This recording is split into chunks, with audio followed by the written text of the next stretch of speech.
Hi అండి, welcome to our channel. ఈరోజు video వచ్చేసి తందూరి చికెన్ అండి. దాని ప్రాసెస్ ఎలాగో ఇప్పుడు చూసేద్దాం. నా ఛానల్ కనుక మీరు ఫస్ట్ టైం చూస్తున్నట్టయితే కనుక ప్లీజ్ సబ్స్క్రైబ్ చేసుకోండి. అలాగే పక్కనున్న బెల్ ఐకాన్ని క్లిక్ చేయండి, నా నోటిఫికేషన్స్ మీకు వచ్చేస్తాయి. ఇప్పుడు ప్రాసెస్లోకి వెళ్ళిపోదామండి.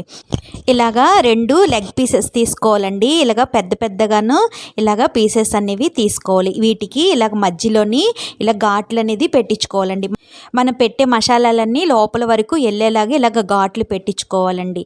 ఇలాగా ఇవి 2 తీసుకున్నానండి. ఇప్పుడు ఇందులోకి 1 టీ స్పూను నిమ్మరసం వేసుకోవాలండి. ఇప్పుడు ఇందులోకి కొంచెం ఉప్పు వేసుకోవాలి. ఇప్పుడు ఈ నిమ్మరసం ఉప్పు కూడాను వీటికి బాగా పట్టేలాగా కలుపుకోవాలండి.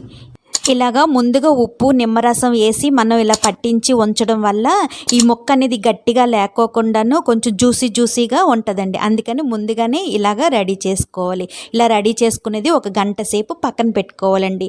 గంట సేపు అయిపోయాక ఇప్పుడు ఇందులోకి 1 టేబుల్ స్పూను అల్లం వెల్లిపాయ పేస్ట్ వేసుకోవాలండి. ఇప్పుడు ఇందులోకి 1.5 టేబుల్ స్పూను కారం వేసుకోవాలండి. ఇప్పుడు ఇందులోకి 1/2 teaspoon Kashmiri red chilli powder వేసుకుంటున్నానండి. ఇది కలరు వస్తుందండి, కారం కూడా కొంచెం తక్కువగా ఉంటుంది. ఒకవేళ ఇది లేదు అని అనుకుంటే కనుక రెడ్ ఫుడ్ కలర్ అయినా సరే వేసుకోవచ్చండి. ఇప్పుడు ఇందులోకి 1/2 టీ స్పూను పసుపు వేసుకోవాలి, 1/2 టీ స్పూను ధనియాల పొడి వేసుకోవాలి, 1/2 టీ స్పూను జీలకర్ర పొడి వేసుకోవాలి, 1/2 టీ స్పూను గరం మసాలా వేసుకోవాలి. ఇప్పుడు ఇందులోకి రుచికి సరిపడా ఉప్పు వేసుకోవాలండి. ఉప్పు ఆల్రెడీ కొంచెం వేసుకొని మనం మ్యాగ్నేట్ చేసుకున్నాం కాబట్టి ఇప్పుడు చూసుకొని కొంచెం వేసుకోవాలండి. 1 టీ స్పూను నిమ్మరసం వేసుకోవాలి. ఇప్పుడు ఇందులోకి గట్టి పెరుగండి. ఈ పెరుగులోని వాటర్ అనేది మొత్తం తీసేసుకొని ఇలాగ గట్టిగా ఉన్న పెరుగు తీసుకోవాలండి. 1 టేబుల్ స్పూను వేసుకోవాలి. ఇప్పుడు ఇందులోకి కస్తూరి మేతి అండి 1 టీ స్పూను వేసుకోవాలి. ఒకవేళ ఇది లేదు అని అనుకుంటే కనుక కొత్తిమీర అయినా సరే వేసుకోవచ్చండి. ఇప్పుడు ఇవన్నీ కూడాను బాగా కలుపుకొని ఈ మొక్కలకి పట్టేలాగా కలుపుకోవాలండి. ఈ ఘాట్లు పెట్టిన చోట లోపల వరకును ఈ మసాలా అంతా కూడాను వెళ్ళేలాగా పట్టించాలండి. ఇలాగా మొత్తం అంతా కూడాను మ్యాగ్నేట్ చేసేసుకున్నాక ఇది ఇలాగా మొత్తం అంతా కూడాను రెడీ అయిపోయాక మూత పెట్టుకొని 7-8 గంటలు దీన్ని ఇలాగే ఉంచేయాలండి. లేదంటే కనుక నైట్ అంతా కూడాను ఇలాగా ఫ్రిడ్జ్లో పెట్టుకొని ఉంచుకున్నా సరేను పర్వాలేదండి.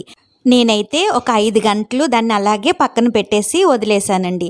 5 గంటల తర్వాత స్టవ్ వెలిగించి స్టవ్ మీద కళాయి పెట్టుకొని అందులోని 1.5 టేబుల్ స్పూను ఆయిల్ వేసుకోవాలండి. ఆయిల్ కొంచెం వేడెక్కాక ఇప్పుడు మనం ముందుగా కలిపి పక్కన పెట్టుకున్నాం కదండి లెగ్ పీసెస్ని, వాటిని ఇందులోని పెట్టుకోవాలండి. ఇలాగా 2 కూడా పెట్టేసుకున్నాక మంట హై ఫ్లేమ్లో ఉంచుకొని ఒక 2 నిమిషాలు ఫ్రై చేసుకోవాలండి. 2 నిమిషాలు అయిపోయాక రెండో వైపుకి టర్న్ చేసుకొని అటు కూడాను 2 నిమిషాలు ఫ్రై చేసుకొని అప్పుడు దీనిపైన మూత పెట్టుకోవాలండి. మూత పెట్టుకొని మంట లో ఫ్లేమ్లో ఉంచుకొని ఈ ముక్క అనేది సాఫ్ట్గా అయినంత వరకును కుక్ చేసుకోవాలండి. మధ్యలోని మూత ఓపెన్ చేసుకొని అటు ఇటు తిప్పుకుంటూ కుక్ చేసుకోవాలండి. మంటని లో ఫ్లేమ్లోనే ఉంచుకోవాలండి. హై ఫ్లేమ్లో పెట్టినా మీడియం ఫ్లేమ్లో పెట్టినా పైన మాడిపోతుంది కానీ లోపల అనేది అస్సలు కుక్ అవ్వదండి. అందుకని మంటని లో ఫ్లేమ్లోనే పెట్టుకొని మూత పెట్టుకొని కుక్ చేసుకోవాలండి. ఆయిల్ అనేది తగ్గితే మధ్యలోని ఆయిల్ కూడాను వేసుకోవచ్చండి కొంచెం. ఇప్పుడు ఇది ఇలాగా బాగా ఫ్రై అయిపోయాక ఇప్పుడు మనకి ఇది తందూరి ఫ్లేవర్ రావాలి అని అనుకుంటే కనుక స్టవ్ పైన 2 బొగ్గులు పెట్టుకొని బాగా కాల్చుకోవాలండి. అవి ఒక గిన్నెలో పెట్టుకొని వీటి మధ్యన పెట్టుకోవాలి. ఇప్పుడు ఈ బొగ్గుల పైన 1/2 టీ స్పూను నెయ్యి వేసుకోవాలండి. నెయ్యి వేయంగానే ఇది మూత పెట్టేసుకోవాలండి. ఇప్పుడు ఈ స్మోకీ ఫ్లేవర్ అంతా కూడాను ఈ ముక్కలకి పట్టుద్దండి. అప్పుడు తందూరి ఫ్లేవర్ అనేది మనకి వస్తుందండి. ఇప్పుడు స్టవ్ ఆఫ్ చేసేసుకొని 2-3 నిమిషాలు ఇది అలాగే ఉంచేసుకోవాలండి. ఈ ముక్కలకి ఇదంతా కూడా పట్టి మనకి రెస్టారెంట్ స్టైల్లోని ఈ తందూరి చికెన్ అనేది రెడీ అయిపోతుందండి. ఇప్పుడు ఈ గిన్నె తీసేసి ఇవన్నీ కూడాను ఒక ప్లేట్లోకి సర్వ్ చేసేసుకోవడమేనండి. అంతే అండి, ఎంతో టేస్టీగా ఉండే తందూరి చికెన్ రెడీ అయిపోయిందండి. తప్పకుండా మీరు కూడా ట్రై చేయండి. నచ్చిందండి ఈ వీడియో కనుక మీకు నచ్చినట్టయితే లైక్ చేయండి, షేర్ చేయండి, మీ ఫ్రెండ్స్కి ఫార్వర్డ్ చేయండి. సబ్స్క్రైబ్ చేసుకోవడం అస్సలు మర్చిపోద్దండి. పక్కనున్న బెల్ ఐకాన్ని క్లిక్ చేయండి, నా నోటిఫికేషన్స్ మీకు వచ్చేస్తాయి. Thanks for watching.